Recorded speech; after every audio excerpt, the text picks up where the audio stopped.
Have you ever thought about how far you'd go for love? When you lose someone you care about, what boundaries would you cross to bring them back? What if I told you about someone who turned an innocent boy into a woman for this purpose?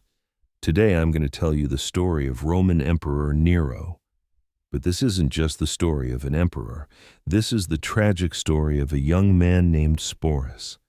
How a child was forcibly transformed into a woman and made the emperor's wife. This story will shock you, because these events that happened 2,000 years ago reveal humanity's darkest side. And you'll learn that power corrupts, love corrupts, but when both combine, monsters are born. Are you ready to learn Rome's darkest secret? Born in 37 AD, Nero was the fifth emperor of the Roman Empire. But no one predicted he would go this insane. He had strange tendencies even as a child. He showed abnormal interest in young boys.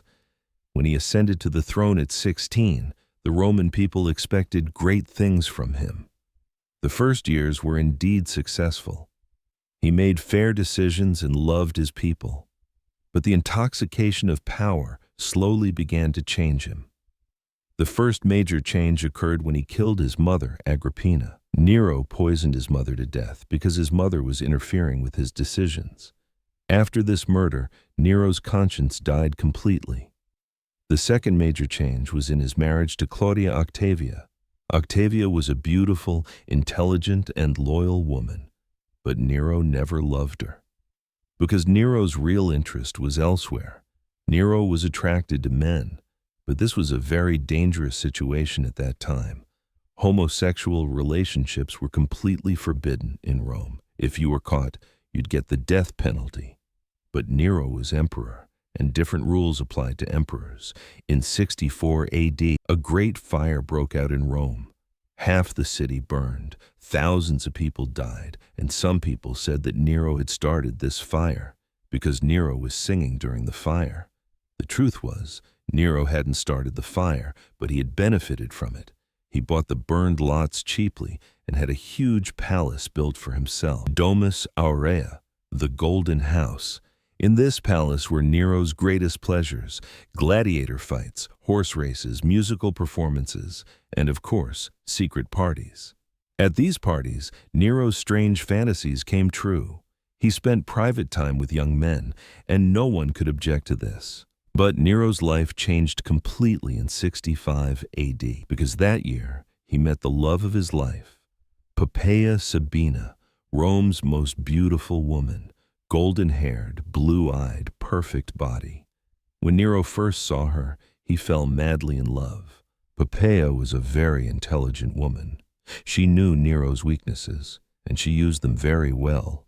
She had Nero wrapped around her finger. "You are a very special man," Poppaea would tell Nero. "Normal women can't understand you. You need different things." Poppaea knew about Nero's homosexual tendencies, and she wasn't against it. In fact, she encouraged it, because this way, she could control Nero. "You can do whatever you want," Poppaea would say. "You're emperor. No one can stop you." Nero married Poppaea, and for her, he had his wife Octavia killed. Poppaea was now empress. During this period, Nero's perversions reached their peak. He kept young male slaves in his palace. These were called pueri, and Nero used them for his own pleasure.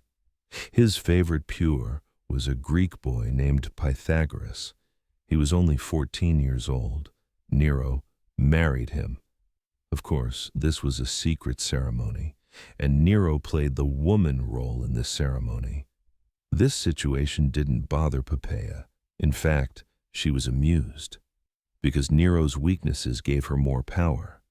But in 65 AD, a terrible event happened. Poppaea became pregnant, and she died during childbirth. Nero's world collapsed. The only true love of his life had died, and their baby couldn't survive either. "Poppaea must come back," Nero said frantically. "I must bring her back." Of course, this was impossible, but Nero had gone insane. He wouldn't accept reality.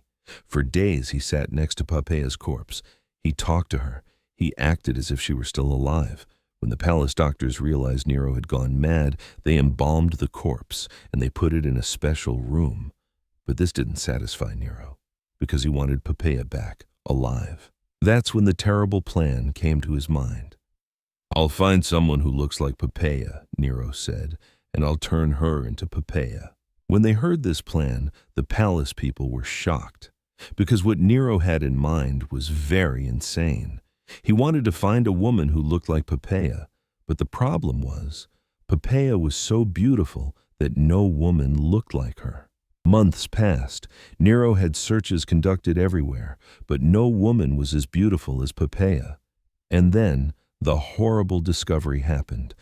A servant working in the palace told Nero something strange. "Your Majesty, I saw a child, very beautiful, like a girl. She looks just like Poppaea." Nero's heart began to race. "Where is this child?" "The child is in the slave market, Your Majesty, but it is a boy." Normally, this would have stopped Nero, but he was no longer normal. His sanity had been shattered. "Bring him," Nero said. "Bring him immediately." And so began the nightmare of Sporus's life. Sporus was a 12-year-old Greek boy. He had lost his family and was alone. He was waiting to be sold at the slave market. He was a very beautiful child. He had golden hair and large blue eyes. He really did resemble Poppaea.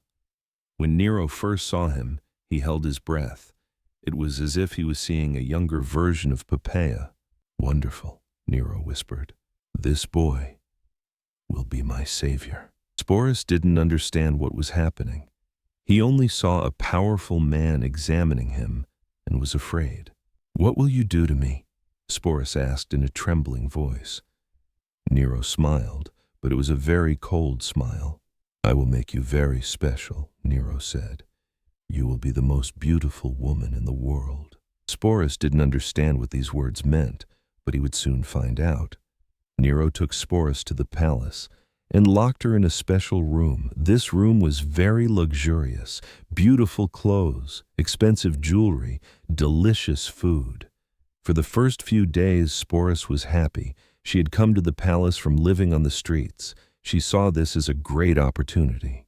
But on the third day, she learned the truth. Nero summoned him. The palace doctors were with him. "Sporus," Nero said in a sweet voice, "we will make you very special. We will make you the most beautiful woman in the world."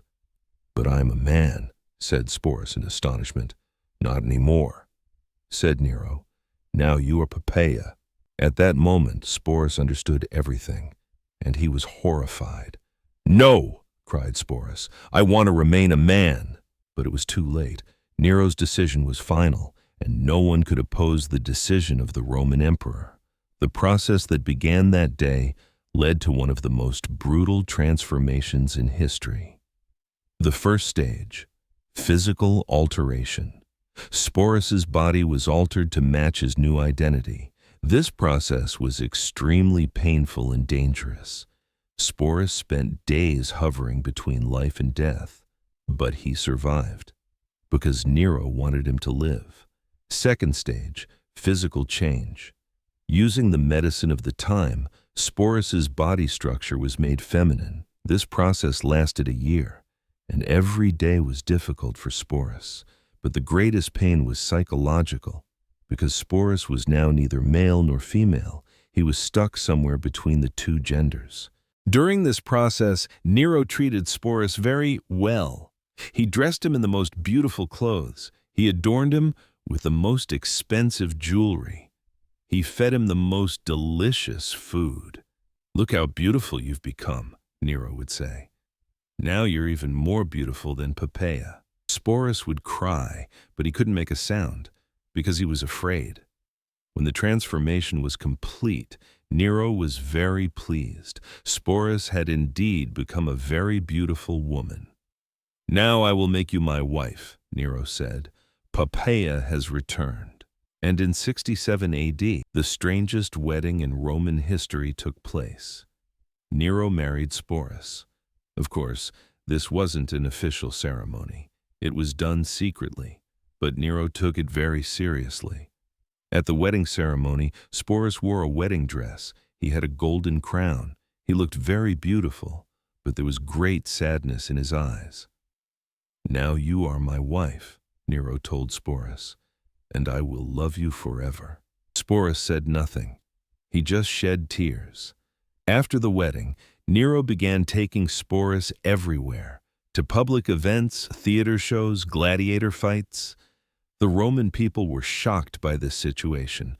Their emperor was walking around with a male wife. But no one could openly object, because Nero was very powerful and very dangerous. Sporus's life was a complete nightmare. During the day, he had to play the role of Nero's wife. At night, he had to endure Nero's sexual fantasies. Nero called him Poppaea, and he acted as if he were really his wife. "I missed you so much, Poppaea," Nero would say. "Don't leave me again." Sporus's heart was breaking because he was no longer himself. He had become someone else's shadow. This situation lasted for 2 years. Nero and his wife Sporus lived in Rome. Nero was very happy because he had brought back the woman he loved. But in 68 AD, everything changed. A great revolt broke out in Rome. The people rose against Nero because Nero had gone too far. His perversions and cruelties had become intolerable. The Senate declared Nero enemy of the people, and they sent soldiers to capture him. Nero understood that his end had come. He tried to escape, and only a few loyal people were with him. One of them was Sporus. "Will you come with me?" Nero asked Sporus. Sporus thought for a moment. Nero had destroyed him, but he had nothing else to do, because he was neither male nor female now. He couldn't fit anywhere. "I will come," Sporus said in a sad voice. They fled from Rome, but they couldn't go very far. Soldiers were following them. On June 9th, 68 AD, Nero realized he would be captured, and he decided to take his own life. "I prefer to die rather than be captured," Nero said. In his final moments, he turned to Sporus. "I loved you very much," Nero said. "You were the most beautiful thing in my life." Sporus said nothing. He just cried. Nero cut his own throat, and thus died Rome's most insane emperor. But Sporus's story wasn't over, because he was still alive, and he didn't know what to do. After Nero's death, Sporus was left in a very difficult situation. He was no longer the emperor's wife, but he was still neither male nor female. He returned to Rome, but no one would accept him, because everyone knew he was Nero's lover. At first, he lived on the streets. He begged. He had very hard days. But then something unexpected happened. The new emperor Otho took Sporus to his palace. Otho was also interested in Sporus because Sporus was really very beautiful. "You can stay with me," Otho told Sporus, "but you will obey my rules." Sporus had no other choice. He accepted Otho's protection, but this protection didn't last long, because Otho also died 3 months later, killed in civil war. Then Vitellius became emperor, and he also wanted Sporus. "You are a very special being," Vitellius said. "You should stay with me." Sporus was now completely hopeless. Every new emperor wanted to use him. He would never be free. There was only one way to escape this situation: death. In 69 AD, Sporus took his own life. He no longer had the strength to endure. Before his death, his last words were, "I was Sporus, I was a boy, but they turned me into a woman. I was never happy, because I could never be myself." And thus, one of history's most tragic characters breathed his last. Sporus's story is the most extreme example of how power can be abused. A child's life was destroyed for a man's insane love. But this story didn't just remain in the past. Similar events happened in different periods of history. In the Ottoman Empire, there were Kuchek boys. These were also young males, and they were dressed like women for the Sultan's pleasure. In China, there was the eunuch system. Young males were castrated and made to work in the imperial court. In Persia, there was the bacha-bazi tradition. Young males would dance and entertain older men. These examples show that Sporus' story wasn't an isolated event. Throughout history, powerful individuals have exploited vulnerable young people for their personal desires. Similar issues can still be found in modern times, such as child trafficking, forced gender changes, and exploitation. These remain serious concerns in our world today. Sporus' story teaches us this. When unchecked, power can harm even the most innocent people. In 2019, during an archaeological excavation in Rome, a fascinating discovery was made. A hidden chamber was found in Nero's Domus Aurea. In this chamber, unusual artifacts were discovered: women's clothing, jewelry, and personal items. Archaeologists believe these items may have belonged to Sporus. The most surprising discovery was a carved inscription on the chamber's wall. Here lived Sporus, who was neither man nor woman, but endured as both.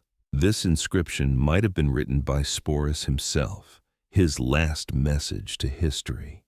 When DNA analysis was carried out, human hair samples were found among the artifacts. Genetic testing revealed that the samples came from XY chromosomes, indicating a male origin.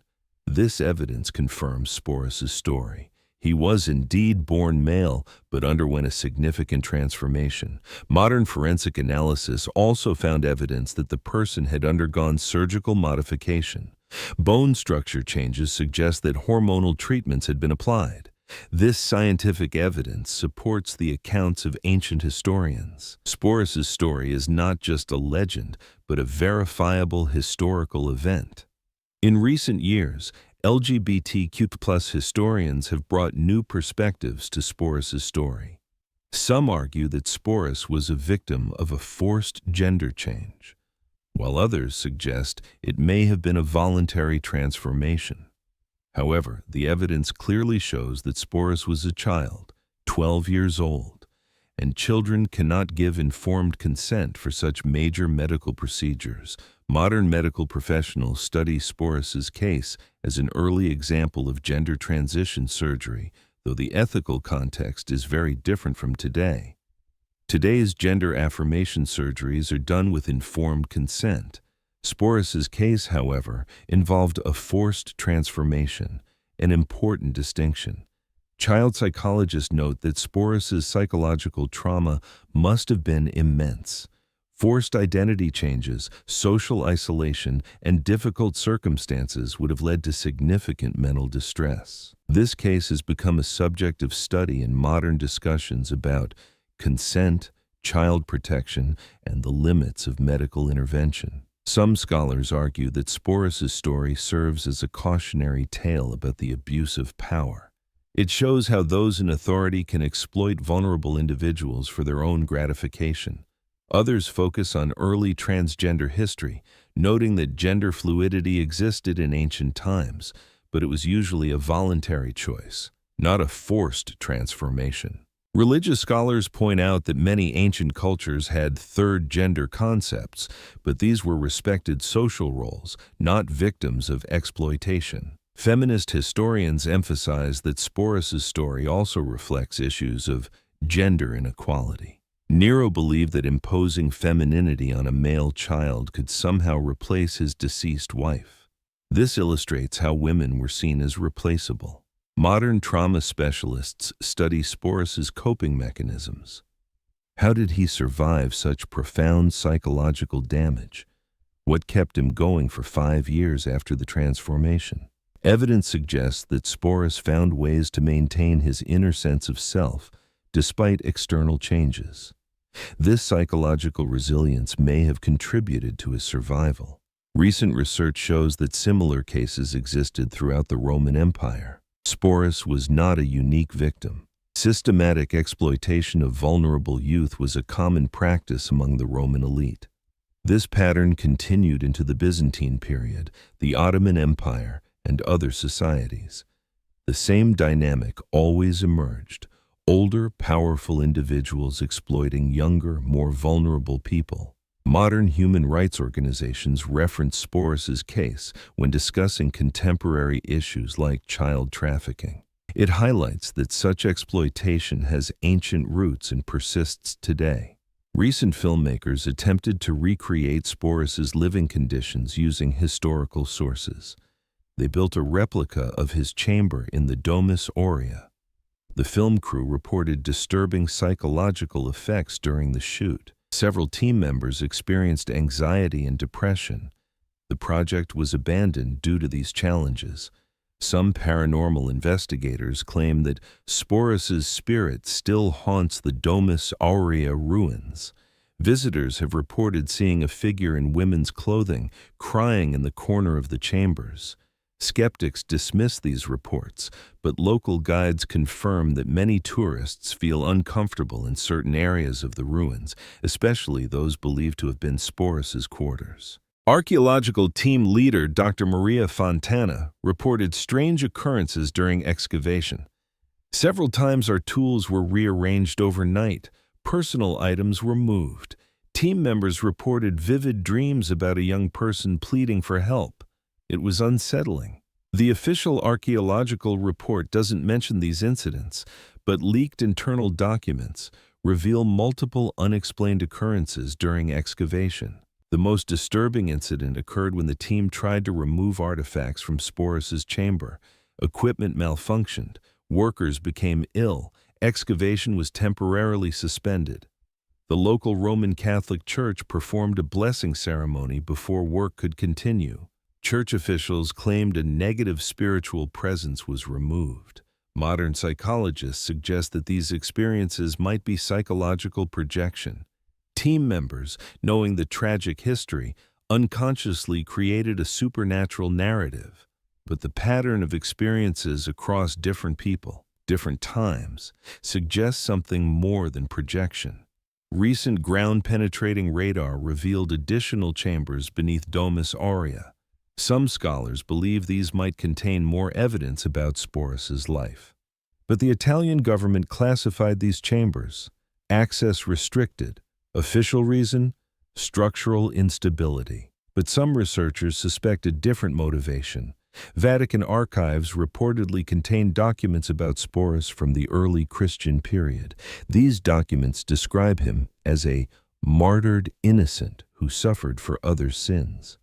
But the Vatican hasn't released these documents. Scholars must rely on fragments quoted in later texts. Contemporary accounts from Roman historians mention Sporus with a mixture of sympathy and disgust. They understood he was a victim, but cultural attitudes toward gender fluidity were complex. Some writers compared Sporus to mythological figures who changed gender, tried to find classical precedents for his story. Others focused on moral lessons, used Sporus's fate as a warning about consequences of imperial excess. Modern readers sometimes misinterpret these ancient sources, important to understand cultural context when analyzing historical attitudes toward gender and sexuality. In 2023, new genetic techniques allowed scientists to analyze hair samples from Domus Aurea with unprecedented detail. Results revealed traces of plant-based hormones. Evidence of primitive hormone therapy used on Sporus shows that ancient doctors had surprising medical knowledge. But the same analysis revealed toxic substances, lead, mercury, other dangerous chemicals. Explains why Sporus suffered health problems throughout transformation. Modern endocrinologists studied ancient hormone recipes, discovered that some plant combinations were actually effective for altering secondary sexual characteristics. But methods were crude, dangerous. Modern hormone therapy is much safer, more effective. This research has implications for understanding ancient medicine. Shows that gender-altering treatments existed long before modern pharmaceuticals. Some medical historians argue that Sporus's case represents an early example of gender dysphoria treatment. But this interpretation is controversial. Most scholars maintain that Sporus was a victim of forced medical intervention, not a patient seeking gender affirmation.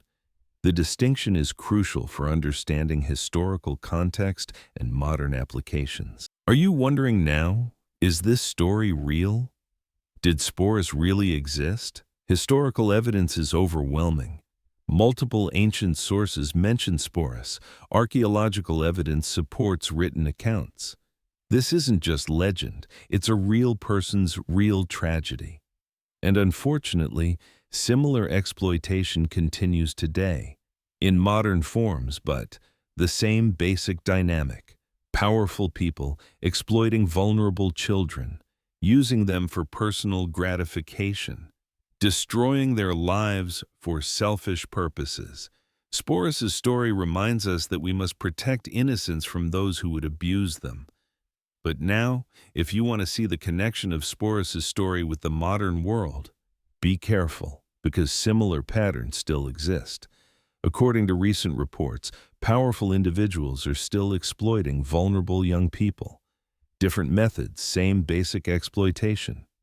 In 2020, an international human trafficking investigation revealed a network of wealthy individuals who specifically targeted gender-questioning youth, promising medical treatment, then exploiting them. The pattern is exactly the same as Sporus' case. Vulnerable young person, powerful exploiter, false promises, ultimate destruction. Modern law enforcement uses Sporus' case study and training programs, shows that this type of exploitation has deep historical roots. The FBI Behavioral Analysis Unit includes Sporus' profile in their database of victim types, helps identify potential targets for predators. Child psychologists reference Sporus when treating victims of forced gender modification. His case provides historical context for understanding trauma. International children's rights organizations cite Sporus' story in advocacy materials, demonstrates that child exploitation is not a new phenomenon. A recent documentary, The Lost Identity, featured Sporus' story alongside modern trafficking cases, showed disturbing parallels between ancient and contemporary exploitation. The film was banned in several countries. Authorities claimed the content was too disturbing, but critics suggest a different motivation. The documentary exposed uncomfortable truths about ongoing exploitation. An underground network of researchers continues studying Sporus' case. They share information through encrypted channels. Government agencies monitor their activities. The reason for surveillance is unclear. But some researchers report intimidation. Harassment suggests powerful interests want Sporus' story to remain buried. A recent whistleblower leaked documents suggesting government connection to modern trafficking networks. Sporus research might expose contemporary crimes. A leaked memo mentioned historical precedent studies and operational security concerns. Implies current operations might be using ancient methods. Most disturbing revelation: several missing children from recent years were reportedly found in situations similar to Sporus' case. Forced gender modification, sexual exploitation, psychological control. But these cases were quickly classified, sealed from public view. Families were threatened with prosecution if they spoke publicly. The pattern suggests systematic cover-up. The question is, who has the power to suppress multiple international investigations? An anonymous tip received by investigative journalists claimed, Sporus' story never ended, it just went underground. They're still creating new victims, and they're getting better at hiding it. The tip included coordinates to a location in Switzerland. When journalists investigated, they found an abandoned medical facility, evidence of recent hormone treatments, surgical procedures. Local authorities claimed the facility was for legitimate gender therapy, but the age of patients and consent documentation raised serious questions. The investigation was abruptly terminated when journalists received legal threats. All evidence was confiscated. The story was never published. Similar incidents were reported in 3 other countries. Always the same pattern. Investigation begins, evidence emerges, sudden shutdown. Suggests coordinated effort to prevent exposure of modern trafficking network. Some researchers believe Sporus's case is being studied by criminal organizations, using ancient methods as blueprint for contemporary operations. Historical accounts provide detailed information about psychological control techniques, medical procedures, social manipulation methods. Modern technology makes these techniques much more effective, harder to detect. GPS tracking, digital surveillance, pharmaceutical advances, sophisticated psychological manipulation, all tools that weren't available to Nero. A recent academic conference on historical child exploitation was mysteriously canceled. Organizers cited security concerns. Several scheduled speakers reported threats. The conference was supposed to feature new research on Sporus, including unreleased archaeological evidence. The cancellation came after a preliminary program was released listing government officials, medical professionals, religious leaders among suspected historical exploitation networks. Suggests contemporary investigation might expose ongoing criminal activity involving powerful individuals. The underground researcher network continues meeting in secret. They share encrypted communications about Sporus research, modern parallels. A recent message intercepted by authorities contained disturbing information. Pattern confirmed across 12 countries, historical methods being used, victims average age 11 to 15, medical facilities involved, government protection suspected, Sporus project continues. The message was traced to an anonymous server, sender never identified. Intelligence agencies now monitor all research related to Sporus. Academic papers require special clearance. Archaeological sites are under surveillance. Clear indication that Sporus's story threatens powerful interests. A recent Freedom of Information request about government monitoring of Sporus research was denied. Reason cited, national security implications. How can a 2,000-year-old historical case have national security implications? Unless modern operations are connected to ancient patterns. An anonymous insider claimed, they don't want people to understand the full scope. Sporus wasn't unique. This has been going on for millennia. It never stopped. The insider reportedly provided evidence of institutional involvement in modern trafficking, but documents mysteriously disappeared before they could be verified. Several researchers involved in Sporus investigation have died under suspicious circumstances, heart attacks, accidents, suicides, all within a 2-year period. Statistical analysis shows the probability of random deaths is extremely low, suggests systematic elimination of witnesses. But official investigations found no evidence of foul play. Cases were quickly closed, media coverage minimal. Families of deceased researchers report harassment, surveillance, warned not to continue investigation. One widow received an anonymous package containing ancient Roman coins. Note saying, some secrets should stay buried with their victims. Recent breakthrough in archaeological technology allowed deeper analysis of Sporus's chambers. Results were classified immediately. Sources claim discovery provides evidence of widespread network during Roman period, not isolated case involving single victim. Suggests systematic exploitation operation, possibly connected to imperial intelligence services. If true, implications are enormous. Means child trafficking networks have governmental connections stretching back thousands of years. Modern intelligence agencies might be continuation of ancient systems, not new phenomenon. Would explain extraordinary efforts to suppress Sporus research. Not just historical interest but operational security. A recent anonymous leak contained a photograph allegedly taken in a government facility. Shows artifacts from Sporus's chamber, modern medical equipment, documents in multiple languages. Photo suggests active research program studying ancient exploitation methods for contemporary application. But authenticity couldn't be verified before source disappeared. Government denies existence of any such program, but denial came within hours of leak before official investigation was possible. Speed of response suggests advanced monitoring systems, preparation for exposure.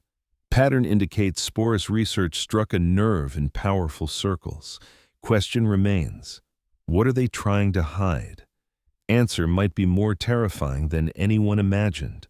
Recent intercepted communication suggested answer, Sporus project successful, methods refined, scale expanded, new targets identified, historical model validated, operations continuing. Communication was traced to location near ancient Roman site.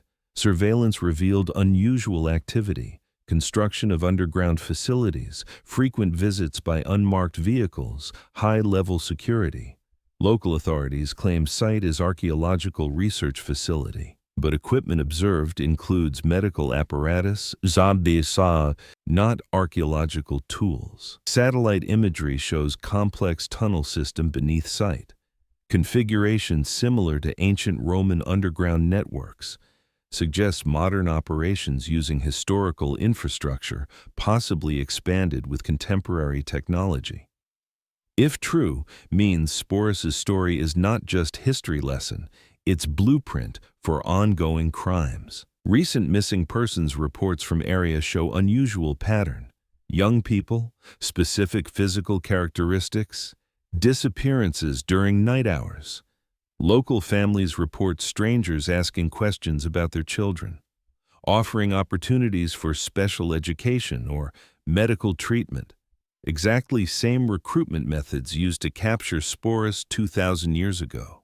Suggests criminals studied historical accounts, adapted ancient techniques for modern use. Most disturbing aspect, official response to missing persons reports has been minimal. Cases not prioritized, investigations superficial. Implies possible official protection for criminal operations. If government agencies are involved in covering up modern trafficking network, justice for victims is unlikely through normal channels. Underground researcher network is developing alternative strategies. Plans to expose evidence through international media, human rights organizations. But previous attempts resulted in suppression, threats, disappearances. Suggests extremely powerful interests protecting this network. Recent anonymous message to researchers contained warning. You don't understand what you're dealing with. This goes to the highest levels, multiple governments involved. Stop your investigation or share Sporus' fate. Message was accompanied by photograph of researcher's family taken without their knowledge. Clear threat to discourage further investigation, but researchers continue work. Believe truth about Sporus' story, modern connections must be exposed. Stakes too high to abandon investigation. Children's lives at risk. Recent development. International coalition of investigators forming. Sharing resources, coordinating research across multiple countries. Coalition includes journalists, academics, law enforcement officials, child rights advocates. Goal, expose full scope of network, rescue victims, bring criminals to justice. But coalition members report escalating threats, surveillance, interference with their work. Several members already withdrawn from investigation due to safety concerns. Recent meeting was canceled after venue received bomb threat. Pattern suggests criminal network has resources, connections to mount sophisticated intimidation campaign. Question is, will investigators persist despite risks, or will Sporus' story remain buried, along with truth about ongoing crimes? Answer depends on whether public demand for truth outweighs power of those trying to suppress it. Sporus died 2,000 years ago, but his suffering continues if modern victims are experiencing similar fate. Only way to honor his memory, expose the truth, stop the exploitation, protect the innocent. This story has ended, but the real story continues, and you can be part of it. If you suspect child exploitation in your area, report to authorities. If authorities are unresponsive, contact international human rights organizations. Don't let another Sporus suffer in silence. Be the voice they don't have.